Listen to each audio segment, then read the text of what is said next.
दोस्तों, हर दिन आपको मार्केट में कुछ ना कुछ ऐसी न्यूज़ देखने को मिलती है जिसकी वजह से मार्केट में प्रेशर क्रिएट होता है।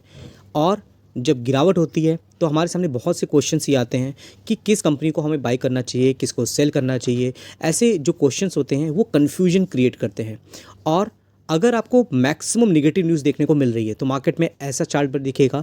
और जब कभी कभी मार्केट में काफ़ी रैली आती है, चारों तरफ अच्छे अच्छे न्यूज़ देखने को मिलती है, तो भी मार्केट में आपको ऐसा चार्ट देखने को नहीं मिलेगा। मार्केट धीमे धीमे करके आपको बाउंस बैक करता हुआ नजर आता है। तो करंट टाइम में अगर आप कंफ्यूज हो तो ये वीडियो आपके लिए बहुत इंपॉर्टेंट हो सकता है। क्यों? क्योंकि जिन कंपनियों के रिजल्ट्स अच्छे आ रहे हैं, कंपनियों की परफॉर्मेंस अच्छी है, ग्रोथ अच्छी है, उन कंपनियों में कहीं ना कहीं मार्केट में रैली जब आएगी तो काफ़ी ज़्यादा तेज़ी से बाउंस बैक होता हुआ दिख सकता है। तो ऐसी ही कुछ इंपॉर्टेंट कंपनी को हम डिस्कस करने वाले हैं। हालांकि इन सब कंपनियों में पहले भी डिस्कस कर चुका हूँ, लेकिन अभी के टाइम पे डिस्कस करना काफ़ी इंपॉर्टेंट है। क्योंकि जब हम इन कंपनी को रखते हैं तो हमें कॉन्फिडेंस आता है। ये पहली कंपनी दोस्तों है ट्रांस रेल। अब इस कंपनी को अगर आप देखोगे, चार्ट वाइज देखोगे, तो मैं यहाँ पे दिखा नहीं सकता हूँ, लेकिन आपको जरूर एक बार पढ़ना चाहिए कंपनी किस में काम कर रही है, किस तरह का कंपनी सेगमेंट में कंपनी का काम है। अगर देखो, Transrail lighting limited is an integrated transmission distribution and pole manufacturing company. अब इनके क्लाइंट वाइज, बिजनेस वाइज देखोगे तो आपको काफ़ी कॉन्फिडेंस आएगा। मार्केट कैपिटलाइजेशन अकॉर्डिंग ये कोई माइक्रो कैप कंपनी नहीं है, 10,000 करोड़ की मार्केट कैप है। लेकिन स्टॉक भी देखोगे 27.8 आपको देखने को मिल रहा है यहाँ पर। और उसके साथ में इंडस्ट्री पी के कंपैरिजन में ये कंपनी काफ़ी सस्ते प्राइस में आपको देखने को मिल जाएगी। अब अगर कंपनी के रेवेन्यू ग्रोथ भी देखोगे तो पहले सिर्फ 1800 करोड़ की रेवेन्यू था, जो कि लगभग 6,000 करोड़ तक आपको देखने को मिल रहा है। तो ईयर ऑन ईयर ग्रोथ तो है। नेट प्रॉफिट देखोगे तो ये कंपनी लॉस में नहीं है। लगभग 100 करोड़ से 233, 327, 381 करोड़ तक देखने को मिल रहे हैं। बैलेंस शीट वाइज भी कंपनी के रेवेन्यू ग्रोथ अगर देखोगे, कंपनी का रिजर्व देखोगे, काफ़ी अच्छे हैं। अगर हम बोरिंग देखते हैं तो कुछ खास यहाँ पे ज़्यादा देखने को मिलेगी नहीं। लॉन्ग टर्म बोरिंग 39 करोड़ की है, शॉर्ट टर्म बोरिंग 600 करोड़ की देखने को मिल जाती है। अब आप यहाँ देखो प्रमोटर होल्डिंग कितनी है, लगभग 71% की होल्डिंग प्रमोटर अपने पास रखी हुई है। यहाँ पर एफ ने यहाँ पे माल उठाया हुआ है।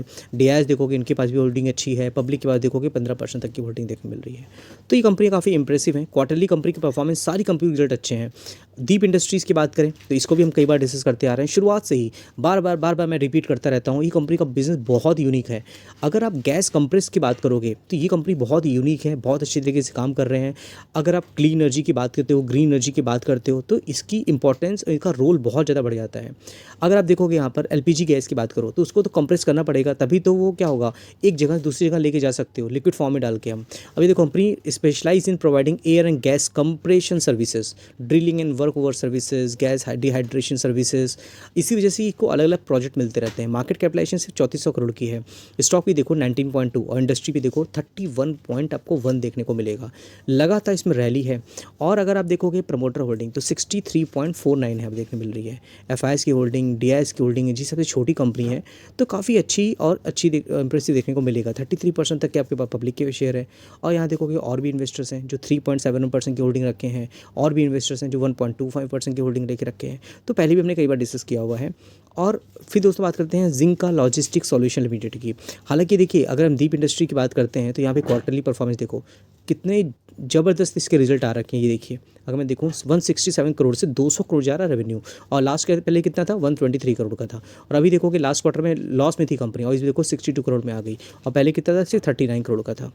और उसके बाद जिंका लॉजिस्टिक सॉल्यूशन, अब इस कंपनी का भी अगर आप देखते हो तो कंपनी किस में काम कर रही है, डिजिटल ट्रकिंग प्लेटफॉर्म, पेमेंट होता है, और टेलीमेटिक्स होता है, लोड मार्केट प्लेस होता है, व्हीकल फाइनेंशियल सर्विसेज होती है। तो डिफरेंट डिफरेंट तरीके से कंपनी का बिजनेस है। वहीं पे मार्केट कैपिटलाइजेशन सिर्फ 9,000 करोड़ की है। स्टॉक भी देखो 25.8 है। इंडस्ट्री भी आप देखोगे 32.0 है। तो वैल्यूएशन सारी कंपनियों की आपको काफ़ी ज़्यादा अच्छी देखने को मिलेगी। यहाँ पे प्रमोटर होल्डिंग कम है, और लेकिन एफ की होल्डिंग देखो कि 11.59 से बढ़ा के 20.52 कर लिया इन्होंने। वहीं पे डी की होल्डिंग कितनी है, 10.26 से 13.48। पब्लिक होल्डिंग कितनी है, 38.56। पहले कितनी थी, 50.44 देखने को मिल रही थी। तो पब्लिक की होल्डिंग लगातार छीनी जा रही है, और वो किसके पास जा रहा है, एफ के पास जा रही है। हालांकि प्रमोटर होल्डिंग कम है, लेकिन आपको ये समझना चाहिए यहाँ पर कि पब्लिक में भी काफ़ी बड़े बड़े इन्वेस्टर्स हैं। देख रहे हो वहाँ पर कितनी बड़ी क्वांटिटी लेके रखे हुए हैं। तो इस कंपनी को पढ़ना इंपॉर्टेंट हो सकता है अगर आपको कंपनी का बिजनेस अच्छा लगता है तो।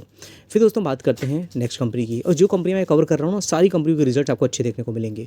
ये कंपनी दोस्तों है BLS इंटरनेशनल। इस कंपनी का भी काम काफ़ी अच्छा है।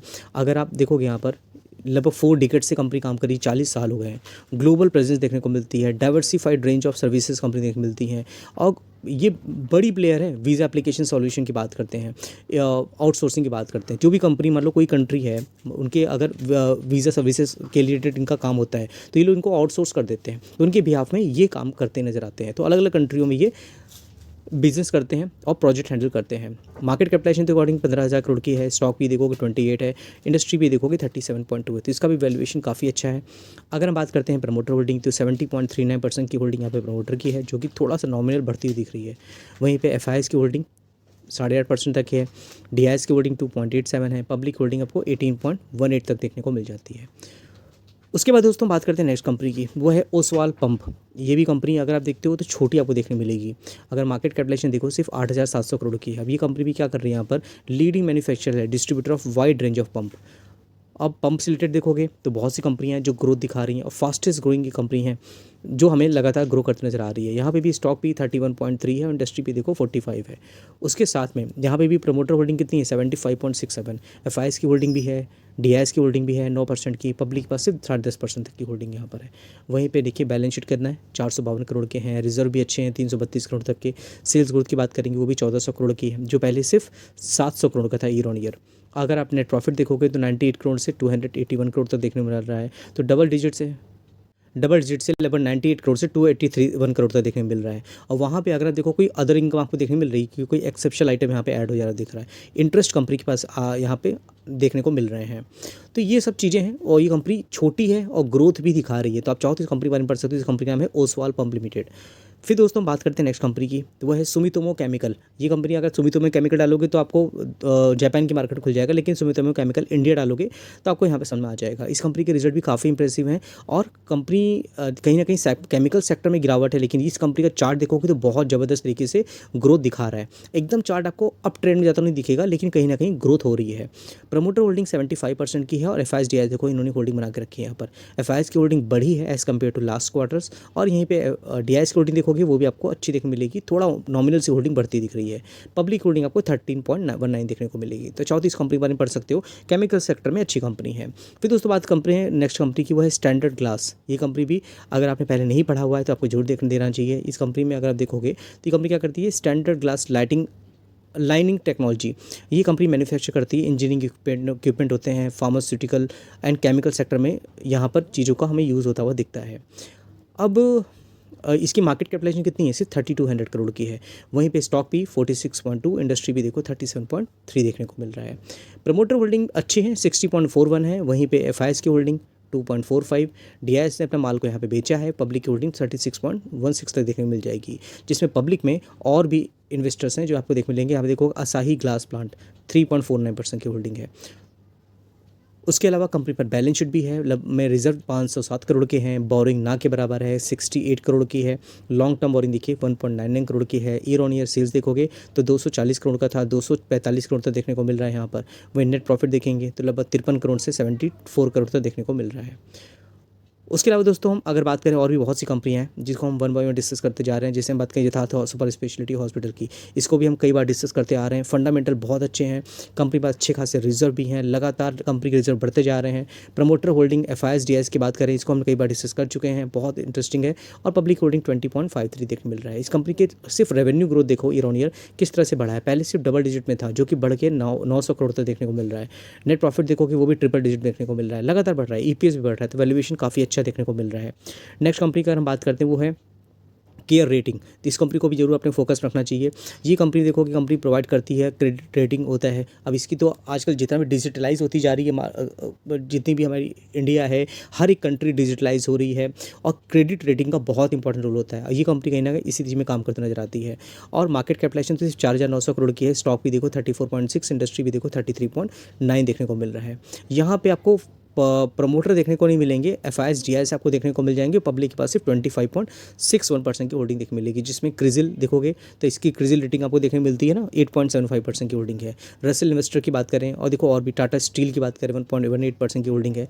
ये सब कंपनियां हैं जो आपको यहाँ पर देखने को मिल रही हैं। और बहुत सी कंपनियाँ आई थिंक बहुत लोगों ने सुनी भी नहीं होंगी। आप देखो यहाँ पर रिजर्व कितने इनके पास, इनके कोई खास खर्चे नहीं होते हैं, अच्छे खासे यहाँ पर रिजर्व इनके पास बने हुए देखने मिलेंगे। इन और ईयर सेल्स देखिए कितनी है, लगभग 236 135 करोड़ से 417 देखने को मिल रही है। नेट प्रॉफिट देखो लगभग पहले कितना था 130 था, घट करके कितना हो गया था 83 और बढ़ के कितना हो गया 145 करोड़ हो गया। और ईपीएस भी उसी तरफ से बढ़ते हुए दिख रहे हैं। और दोस्तों बात करें आर्टिमिस हॉस्पिटल लिमिटेड, इसको भी हम कई बार डिस्कस करते आ रहे हैं। हालांकि अगर आप इस कंपनी की मार्केट कैपिटलाइजेशन देखोगे आपको देखने मिलेगा 3,300 करोड़ की है। स्टॉक भी इतना है 37.8, इंडस्ट्री भी देखो 65.1, वैल्यूएशन काफ़ी अच्छा है। और हॉस्पिटल है, हॉस्पिटल की इनकी चेन देखने को मिलती है, हेल्थ केयर से रिलेटेड बिजनेस है। एफ की होल्डिंग कम है, लेकिन डीआईएस की होल्डिंग देखोगे 4.76 है। गवर्नमेंट की होल्डिंग देख मिल जाएगी 7% की, पब्लिक की बात 21.45% की होल्डिंग है। Government of Kerala 4.86, Kerala state 2.16% की होल्डिंग है। और यहाँ पे प्रमोटर में कौन है, यहाँ पे देखो कंस्ट्रक्टिव फाइनेंस प्राइवेट लिमिटेड 66.53% की होल्डिंग है। तो ये सब कंपनियाँ थी जिनको मुझे कवर करना था। दोस्तों आपने मेरे व्हाट्सएप चैनल को अभी तक ज्वाइन नहीं किया है तो जरूर ज्वाइन कर लीजिएगा। ड्यूरिंग द मार्केट बहुत से अपडेट होते हैं जो मैं वहाँ पर डालता हूँ। साथ ही साथ हमारा एप्लीकेशन भी है जहाँ पे आपको फ्री वीडियोज़ देखने को मिलते हैं, कुछ पेड वीडियो भी होते हैं। मिनिमम कॉस्ट में आपको 499 रुपीज़ में मंथली सब्सक्रिप्शन मिलती है। अगर आप एनुअली सब्सक्रिप्शन लेना चाहो 4,999 में एनुअली सब्सक्रिप्शन ले सकते हो। मल्टीपल वीडियोस आपको यहाँ पे देखने को मिल जाते हैं, हर डेली बेसिस पे वीडियो मैं अपलोड करता हूँ। तो जरूर हमारे साथ जुड़िए, अपना सपोर्ट और प्यार बनाए रहिए जिससे मुझे और भी कॉन्फिडेंस मिले और भी डेली बेसिस में मैं आपके लिए इन्फॉर्मेटिव वीडियोज़ लेके आता रहूँ। तो ठीक दोस्तों, फिर मिलते हैं नेक्स्ट वीडियो में। लाइक करिए, शेयर करिए, सब्सक्राइब करिए। तब तक के लिए नेक्स्ट वीडियो मिलते हैं। Thank you.